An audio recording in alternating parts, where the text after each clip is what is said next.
I'm Suzy Shaw, mom of two, now adult boys, and author of the book Mother of Boys Survival Guide. This podcast shares practical insights, expert advice, and real conversations to help moms raise confident, capable boys. You can find more episodes and resources at mothersofboys.life. Now, let's get into today's conversation. The parenting mindset. Why your growth matters as much as your son's. As moms, it's easy to believe that successful parenting is about finding the right strategy, solving the next problem, or helping our sons avoid mistakes.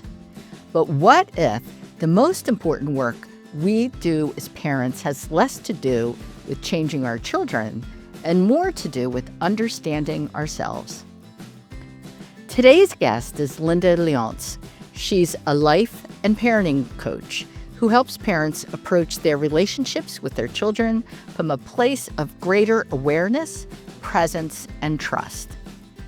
Today, we'll explore how our mindset shapes our parenting, why letting go of control can strengthen our connection with our children, and how moms can show up with greater presence, trust, and intentions as they raise their sons. Welcome, Lynda. Thank you. Thanks for that warm, comprehensive introduction. So could you tell us just a little bit about your journey and how you got into, mindfulness and coaching?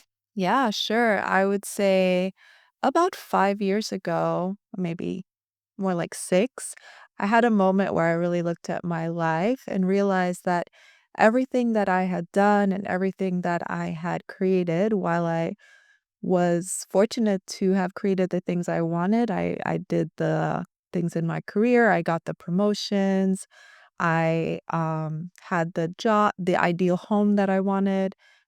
Everything I created was there. However, I did that out of following a script, and the script that I was following, I wasn't sure where it came from and who gave it to me, but it was something I adopted early on in life and I was running with it, but it wasn't genuinely mine. And Mm-hmm. so around that time, I really saw the truth of that I was just following all the expectations and all the shoulds, and started to really question who am I and what do I want for myself? And at the same time, for many years throughout my kids' lives, I'd been listening to wisdom teachers. So I was always drawn to the inner world and knowing my mind, like, why am I always feeling like no matter what I do, I don't feel like I'm good enough? Or I Mm-hmm. have all these expectations of myself, all these shoulds that don't even feel genuine. They just feel like pressure that's coming from somewhere else that's not, it's not like I want to do whatever it is. I'm doing it from a place of pressure. So I really started to look at that. And at the time, there was a wisdom teacher slash parenting and life coach that was doing a program, a certification program. And I was drawn in. It felt like something that I would really benefit from. However, I was doing it so that I could learn to coach myself and parent Mm-hmm. myself, not so much to support others. I think that became a byproduct of me just going on that journey and realizing now that I know the space within that I want to be in, I can support others who are ready for that to do the same within themselves. And so I really feel like the journey was sparked through my own pain, my own challenges, my own feeling of not feeling fulfilled, Mm-hmm. essentially. Yeah. And you have two daughters. And how old were they when you went through this awakening? Yeah, it was 5 or 6 years ago. They're 14 and 17. So 7 and 10, maybe. Mm-hmm. Yeah. My boys are older. They're in their late 20s now, but Mhm. that's just such a very, very busy part of your life. I Mm, think it makes many moms become reflective, mm, as their kids get older. right. Um, so what exactly is a conscious life and parenting coach, and how does that differ from, other parenting advice coaches? I would say it's more of coming from being aware, because it's like consciousness is awareness. So Hmm. you're not parenting from a place of following any type of rules, or it's coming from within you, like aware of, why am I telling my child to do blah, blah, blah? Where is that coming from? Is that the real me, or is that programming, conditioning, ideas of how I should be raising them?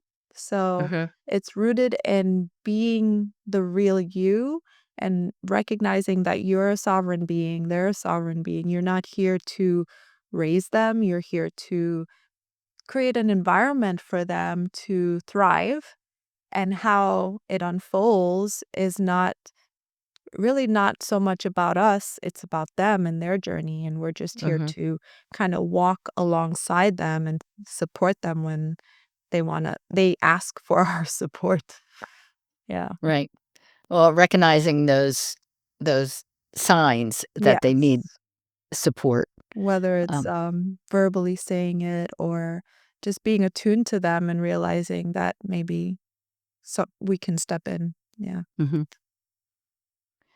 Parenting for me was a big slice of humble pie, Ah. right? So you, you think you can figure it out pretty easily, but there is such an opportunity to grow as a person. Mm, And you suggest that the growth should be focused less on changing the child and more about the parent's personal journey. mm. So, help us understand what you mean by that. Yeah, I feel it's more about us seeing it as we're it's here for our own growth. Our children are not here for us to raise, and it's more about, well, if my child is going through a challenging time, maybe with grades, what is this here to teach me about this whole experience with them, with me, and maybe in seeing that this challenge is coming up for them and you really look at it for what it is, you might decide or realize that you don't really care about the grades and how their academic world turns out. What really matters to you is that you connect to your child, that you enjoy experiencing them, being with them, not really holding any desire for how their lives turn out. You're just enjoying the experience. And I feel like if you go deep enough into the work, we start to let go of all those concerns with how things unfold, whether a child becomes successful or gets whatever accolades or whatever, and it's more about us enjoying the journey together with them of being in that role of parent while Mhm. also not holding on to the role, if that makes sense, just enjoying it as it is. One of the things that I had to learn, early in my parenting journey was how different my kids were Mm, and how my expectations and how I communicated with them even needed to be different for each child. So I wrote a book called Mother of Boys Survival Guide, and in that book I call them Earnest and Exuberance, and that just gives you a hint for how different their personalities, were and their energy level. Understanding that it's scary for parents to lower standards or expectations, what does letting go, um, look like in everyday parenting? mm. Well, I would say in exactly what you just said, as a parent, if you're feeling the fear and you're feeling like you can't let go of expectations, ask yourself, why is that? What is that about? Like, is that really about my child and their lives, or is it about something deeper within me that maybe I'm not willing to look at, but it's creating a sense of like stress, pressure, expectations on our child, on ourselves, and can I let go of that? Because maybe it's not necessary, maybe it's part of something I just picked up along the way in life, that things need to be a certain way in my parenting, in my child's life, and maybe it's not the truth. Hmm. And allow yourself to see where that really is coming from. Yeah, and I think our journey, although that it informs ourselves and our understanding of the world and how we parent, needs to be flexible enough to value and see what our kids actually want and how to Mm. support them in their future. Mhm. Is that part of what you're saying about the letting go? Yeah, I would say at the foundation of it is living right here and now and not so much focusing on a future, even especially whatever it is that your child might be focusing on in terms of a career or grades at the end of school or whatever it might be, and really embodying and living from right here, right now, enjoying whatever it is happening in the moment with you and your child, and keeping the focus there. And the more we practice and embody being present with our children Mhm. and showing them that I'm focused here and now on being with you. My mind is not wanting to jump to how things turn out for myself or for you. I want to be day to day enjoying the experience of you and me here now. And what can we do together that's fun? What can we do if you're passionate about guitar? Let's explore things that we can do so that you can have more opportunities to practice and play guitar. Mhm. So it's like always coming back to now and focusing on being with your child right here and now and supporting them in the best possible way now, because their future will be perfectly fine if we're rooted in now and enjoying just showing up day to day, being with them, enjoying them, and connecting with them where they're at on a day-to-day basis. We don't really have to focus. I think a part of the pressure and the challenge of parenting is it tends to be future focused, right? Mhm. Yeah. And we've done a podcast on mindfulness, which is had a little bit different flavor to what you're talking about. It was also trying to teach our children Yeah. mindfulness, which is, I suggest is also another way to help with anxiety Mm, as they begin to struggle. I mean, there are struggles in life. They're not unavoidable. mm, So you have to figure out a way to teach your kids how to deal with, those struggles when they're not meeting their expectations. So mm, so let's presume that your child is coming home from school mm, and they're struggling with a class or with school in general. In boys, that often looks like aggression. mm, They can start acting out in the school. mm, So what would you suggest mm, is the way a mom should support that that balance of emotional responsibility and performance? mhm.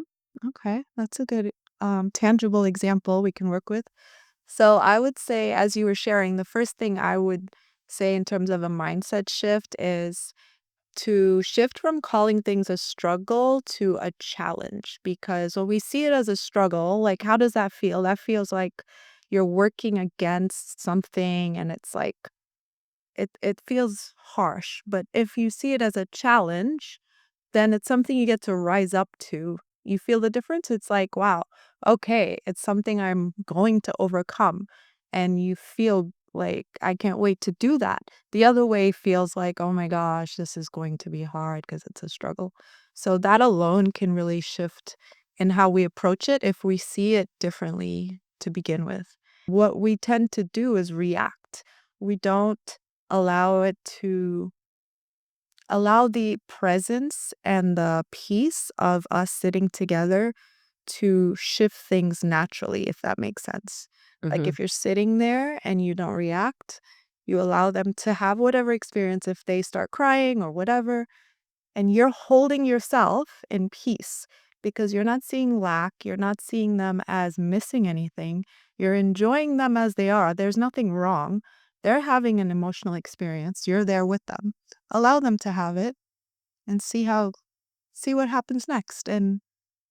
And I think that's a powerful place to be because you're embodying that everything's fine and what Hmm. happens next for them is to be seen, but perhaps they won't see it. They may have their own realization through you just sitting with them like, wow, maybe I don't have to be so upset about this, Hmm. right? So I think I, there's so much power in doing things from that place.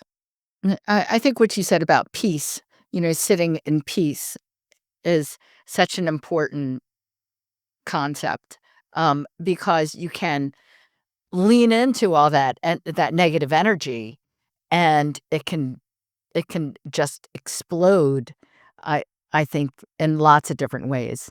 And that's where knowing that the journey with your child, where you're going through raising them and being with them together, it's not about them, it's about us always being anchored in ourselves and knowing that everything is fine moment to moment. No matter what, if things explode, we're still the steady, peaceful rock, and the whole experience is there for us to enjoy together, all the highs, the lows, and we're just like this, you know? Mhm.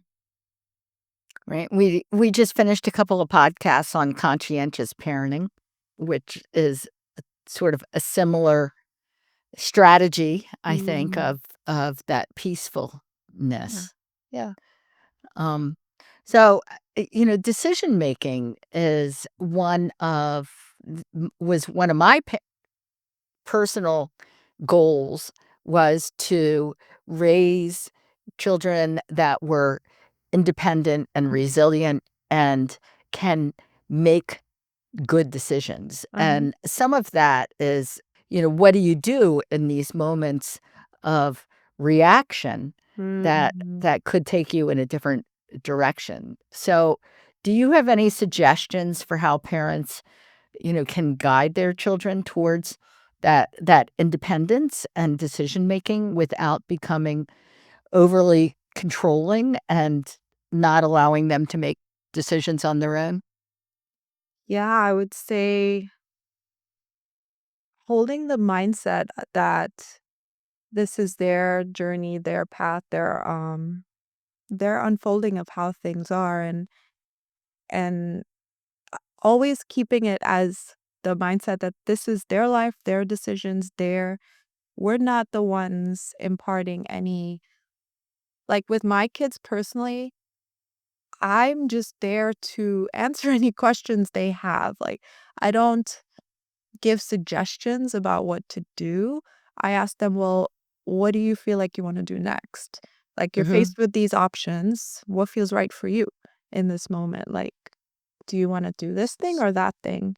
And let them have their own insights.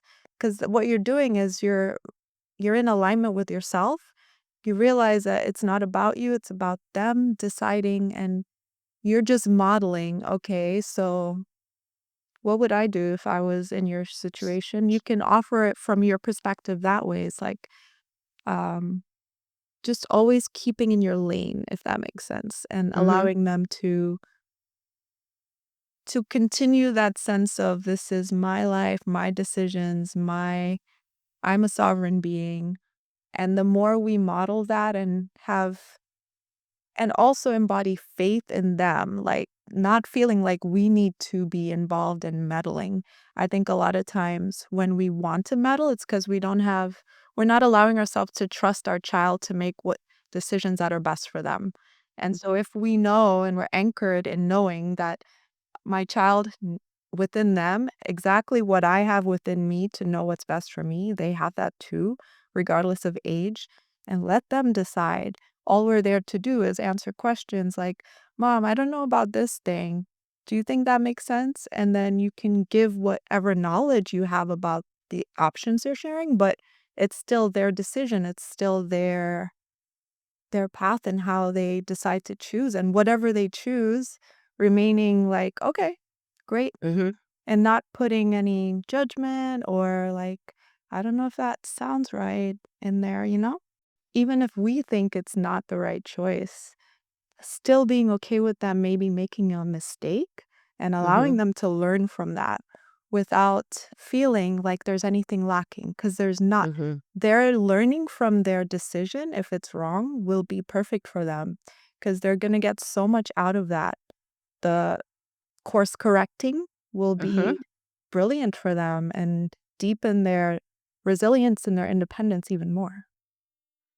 Yeah, I totally agree. And Hmm. my husband and I always felt like we wanted our children to make the mistakes while they were home with us, Yeah.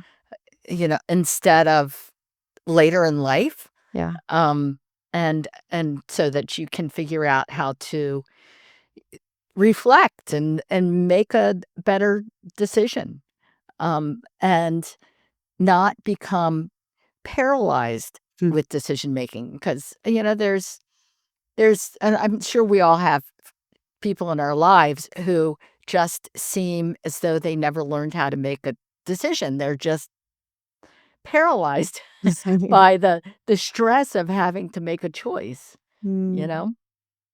mm, interesting. Yeah, I would say if that's happening, it's maybe allow yourself to see that. Like, what's that about? Question Mhm. it because there's something probably worth looking into. Yeah. Right. So if you were talking with a mom about making a shift Mhm. into this mindfulness, and presence and peace, what is the first thing somebody should do? Notice the difference between when you're in your head versus when you're not. When that hamster wheel of thought after thought after thought is running, and start to become aware of that when it's happening because that's not constructive. We feel like when we're thinking we're getting somewhere, but it really doesn't do us any service. It's not constructive. It's Mhm. just a pattern of the mind running and running. And so allow yourself to right now maybe think of one or two places where you go that maybe once in a while or regularly that really feels peaceful and relaxing for you. And for me, if I walk outside and take a walk around the block or go down a trail outdoors here, it really clears my mind, gives me a sense of like back in myself, and Mhm. that starts to quiet. So find those places and visit them more and more, and you'll start to feel more in touch with when you're really being in yourself or Mhm. when that's running, and choose to know that you can drop this. This can quiet down, and this can be more of the driver in your life if you truly keep practicing and choosing to step away from when that's happening. Mhm. The hamster wheel. Yeah, it's our choice to really become aware and choose not to let that happen. Right. So I ask all of our guests to share a mantra, a simple phrase that a mom can repeat to herself when she's feeling those overwhelmed, reactive, concerned moments. Yeah. Do you have one you could share? When that happens, it's because, again, it's like we're stuck in the head, thinking, and feeling like we have to think up a solution or figure things out. Realize that that's just happened. You've gone back to doing this and it doesn't get you anywhere. So allow yourself to realize I'm stuck in my head. It's not about me, it's about my child. And it's about how can I how can I be here right now and not be doing that? Because the more I can be me, be anchored in myself, and realize maybe it's time to even go outside and take another walk, then things can shift. And it's a choice to just see that when it happens and not allow it to continue. Because once we get into that hamster wheel, it just keeps going. But you have to like choose to step away and not allow that to happen. Yeah. So choose peace. Choose peace, and it's not about the parenting journey is not about my child, it's about me. Mm-hmm. Yeah. So where can listeners go for more information about you? Live From Your Truth is the website, and that's where you can find ways to contact me, or if you'd like to meet one-on-one, we can do that as well. I also share a lot of free insights like this on social media, so you can find links to that as well on the website. We will share this podcast, the links to your resources on the mothersofboys.life website. So thank you very much for joining us today. Thank you for having me.